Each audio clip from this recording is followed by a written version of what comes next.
28. Conexão Líder. Entrevista. 12:34, estamos de volta com o programa Conexão Líder. Vamos conversar agora fazer uma conexão de verdade, né?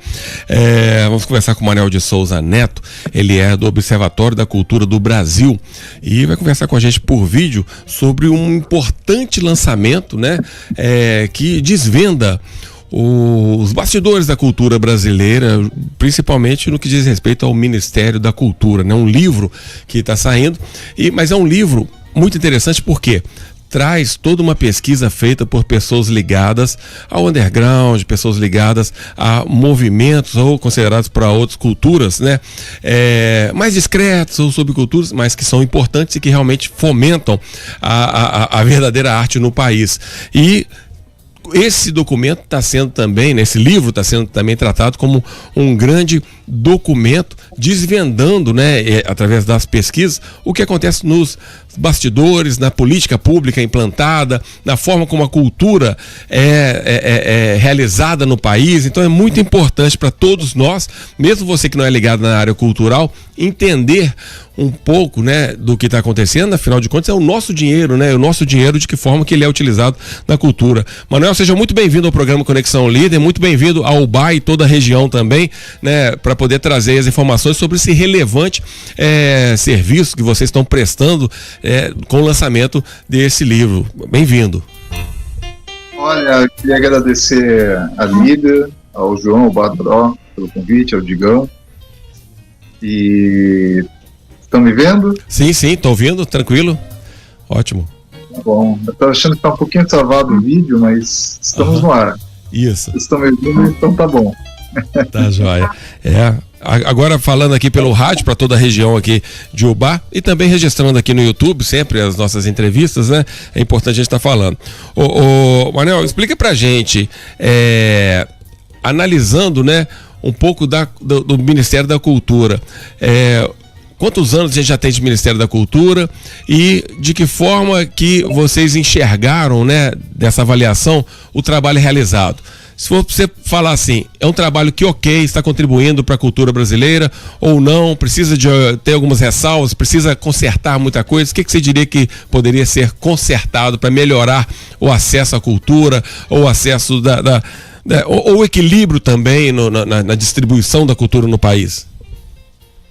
Olha, é interessante essa questão que você colocou, que veio do underground, porque sejam cenas punks, ou hip hop, ou culturas populares, né?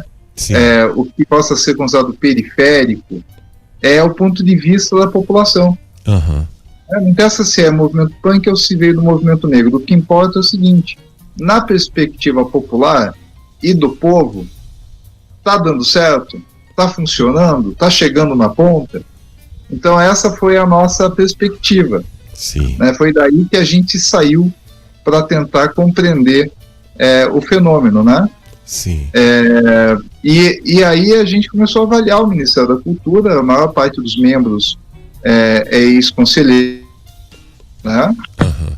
Um pouquinho que eu mudei rapidinho de internet aqui para ver se estava menos. Certo. Estou achando que está um pouquinho travada a imagem, mas vamos em frente, né, João? Não, o áudio está ótimo. Tá bom. Então tá bom. Então a questão é que nós queríamos saber se realmente funciona, se está atendendo a população. Não é só atender classe artística. O Ministério da Cultura funciona para desenvolvimento de políticas públicas nacionais. Sim. Então, quem é o agente meio? É o artista produtor, é a produção cultural, né? O produto cultural. O agente fim da política pública é o povo. Então a pergunta é essa mesmo que você falou, está chegando na ponta?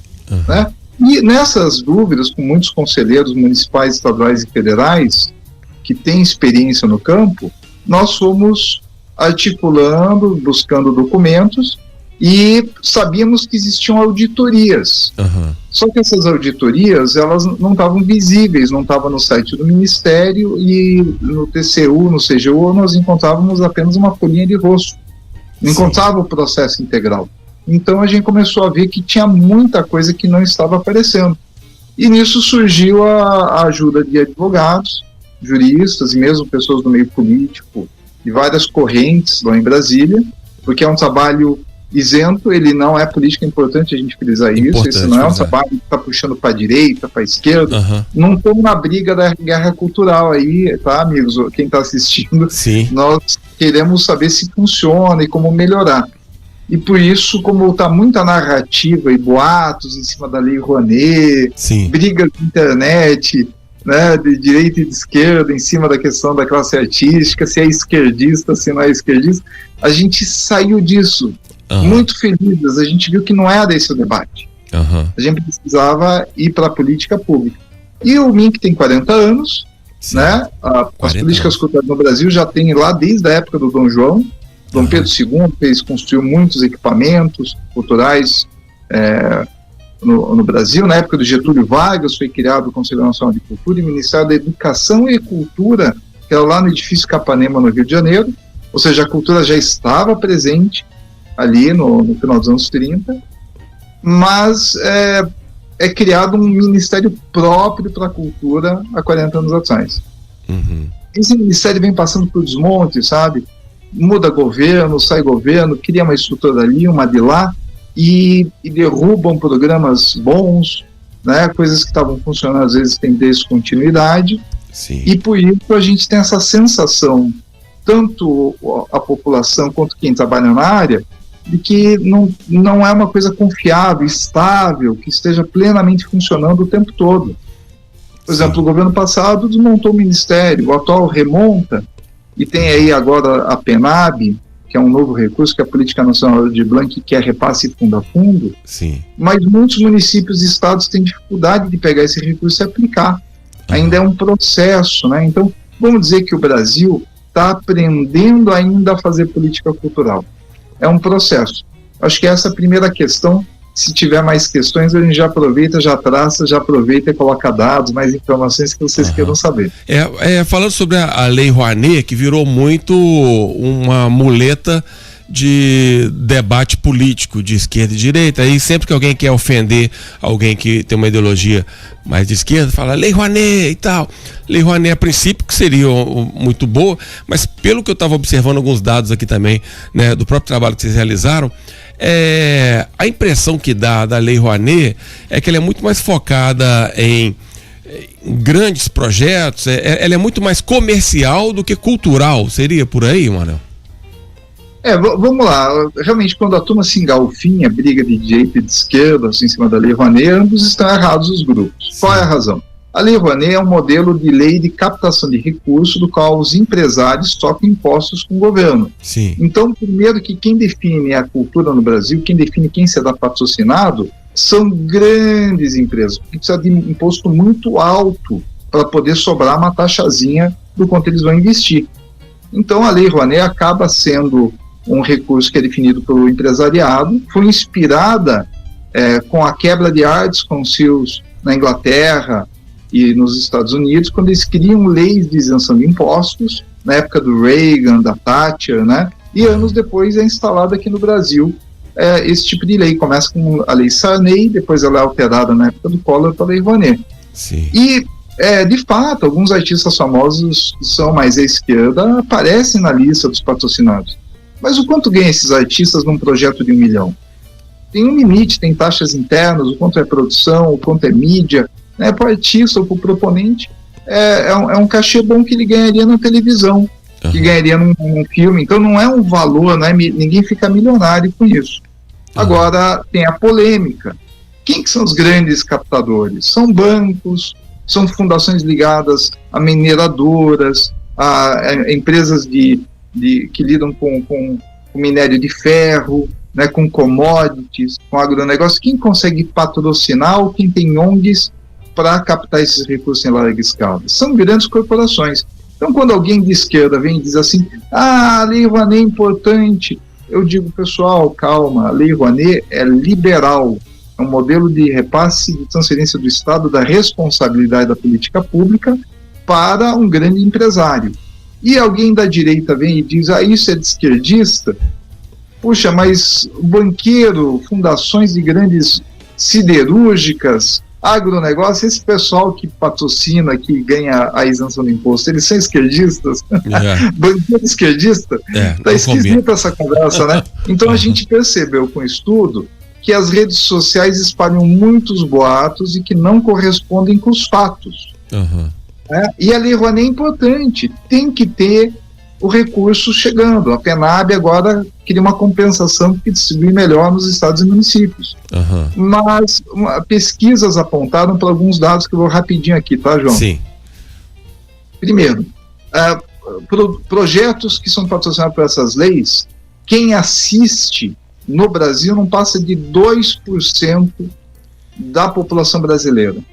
E esses equipamentos culturais, que são auditórios, são teatros, são cinemas, a maior parte são nos centros urbanos, nas capitais e nas cidades mais ricas do Brasil. Então já é uma situação que a gente vê aí uma concentração, né? Pesquisa recente do Observatório Ibira 30, lá de São Paulo, mapeou os endereços da captação dos recursos em São Paulo, onde fica a maior parte dos recursos do Brasil, na capital, e a maior parte do dinheiro ficava no bairro de Pinheiros. O bairro rico. E a periferia é quase nada. Então o dinheiro fica ali na região mais rica de São Paulo, né? Então é uma concentração que não é nem de cidade, é de bairro. É uma coisa terrível. É uma grande concentração. Dos artistas, nem 4% pega dinheiro de Rouanet e de PENAB. Então também quem trabalha na área é uma minoria que consegue acessar o recurso. Um outro dado que eu acho que é relevante, que o dado da PENAB é que 61% das cidades menores não conseguem executar a PENAB, a Política Nacional Aldir Blanc, que é a outra modalidade de recurso que existe. Então a impressão que a gente tem tido ao analisar os dados é de que realmente existe uma grande concentração, precisa criar mecanismos de redistribuição desses recursos, porque a nossa Constituição é uma Constituição social de política pública, que visa atendimento da população. Então, se está se instalando um tipo de SUS, que é o Sistema Nacional de Cultura, ele é um tipo de SUS da saúde tem o da cultura. Então, tem que ter repasse fundo a fundo lá na ponta, tem que regulamentar melhor para todos os municípios instalarem, porque prejudica os pequenos. Isso é a sensação que a gente tem. Então, vocês, por exemplo, quantos municípios, quantas pessoas tem no município de vocês? 115 mil. Então, é pequeno para médio, né? Não é muito grande, né? Então, o que acontece? Esses municípios são fortemente atingidos, negativamente. Hoje, o Sistema Nacional de Cultura ele prevê que municípios têm que ter conselho, plano e fundo, se chama CPF da Cultura, Conselho, Plano e Fundo, CPF. CPF da Cultura, né? Só 500 municípios no Brasil, dos mais de 5 mil, conseguiram instalar o CPF da Cultura. Olha só. Inviabiliza, então, né? Apesar que o bar, graças a Deus, está bem desenvolvido. A Paulo Gustavo aqui foi muito bem. A Aldir Blanc tem conselho aqui. A turma aqui é bem organizadinha, sabe? Mas a gente percebe realmente que alguns municípios da região não conseguem implantar, não conseguem colocar na prática isso mesmo, não.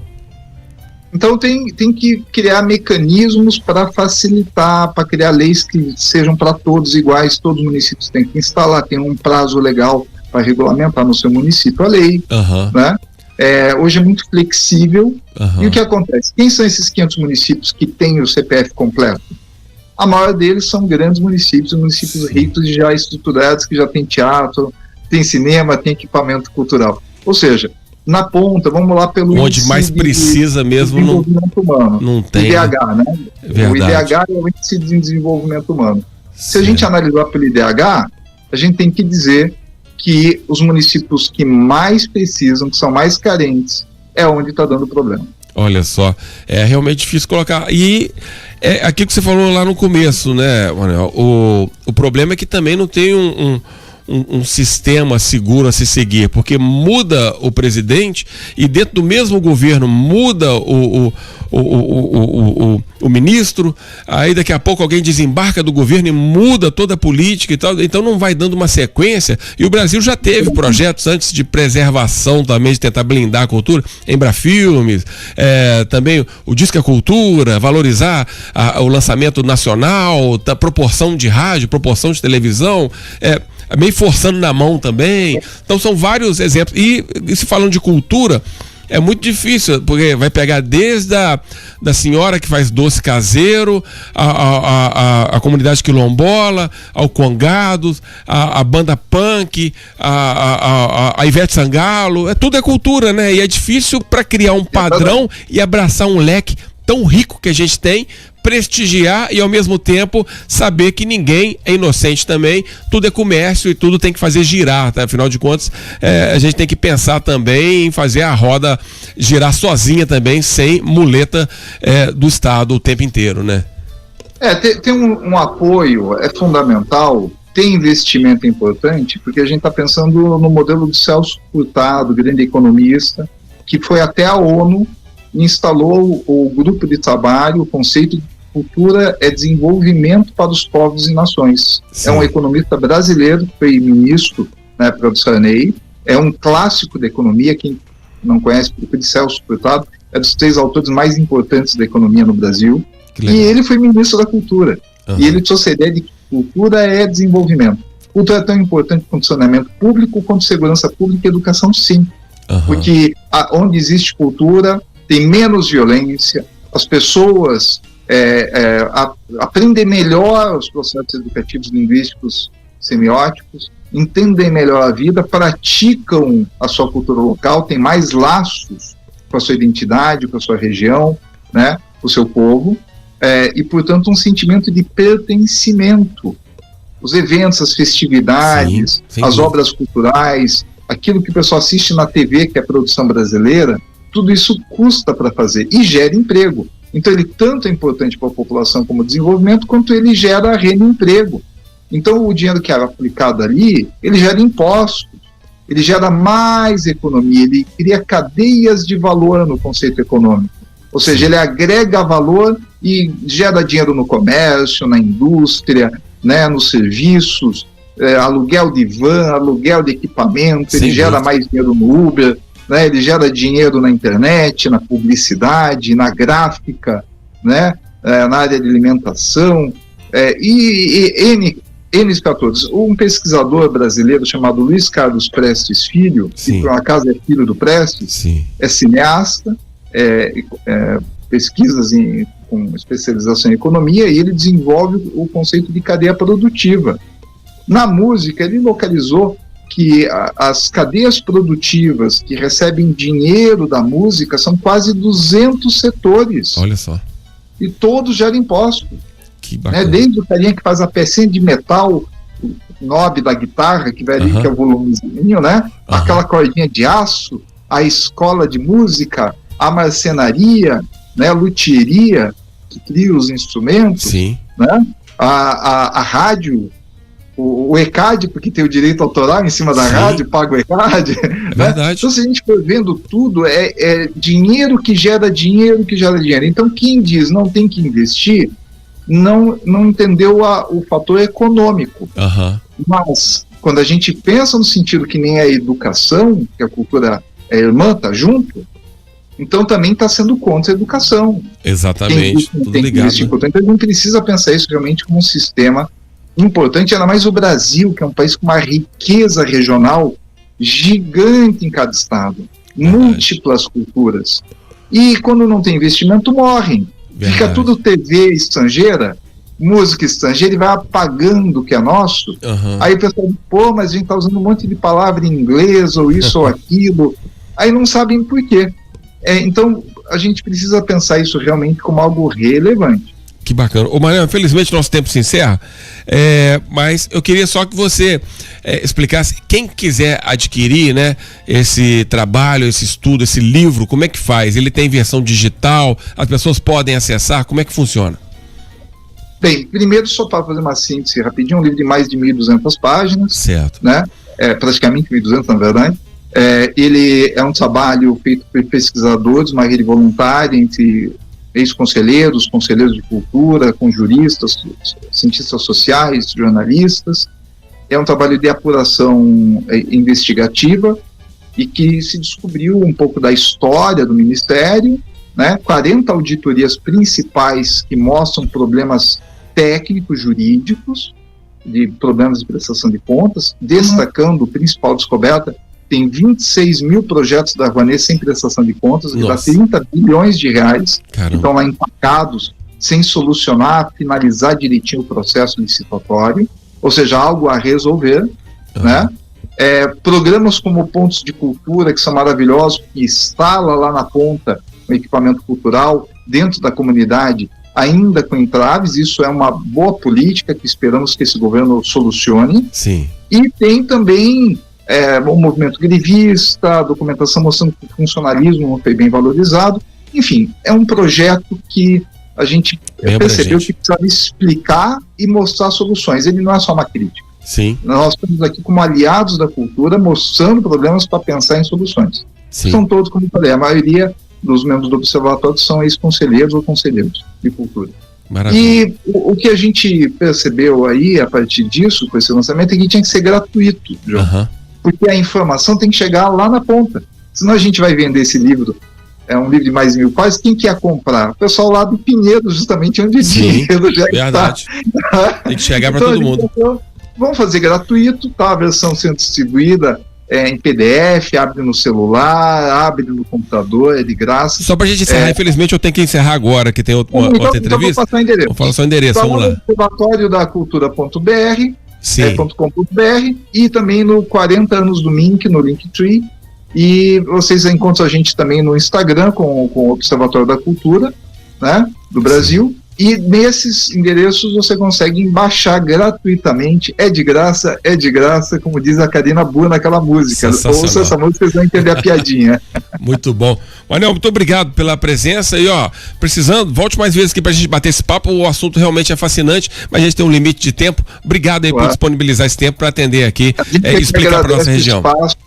Muito obrigado, contem com a gente para a discussão aí da LAB, do que vocês precisarem na região, ou comunicação, ECAD, políticas culturais da indústria da música, ou qualquer coisa, e podem nos convidar, que a gente também está aqui para bater um papo com vocês sobre temas que sejam do interesse da comunidade e do meio cultural e da população. Muito bem, Um abraço para todos aí. Sim. Muito obrigado pelo espaço. Muito bem. Conversei com o Manuel falando sobre esse livro importante. Daqui a pouquinho teremos Regularize Já. Não saia daí, voltamos já já. Conexão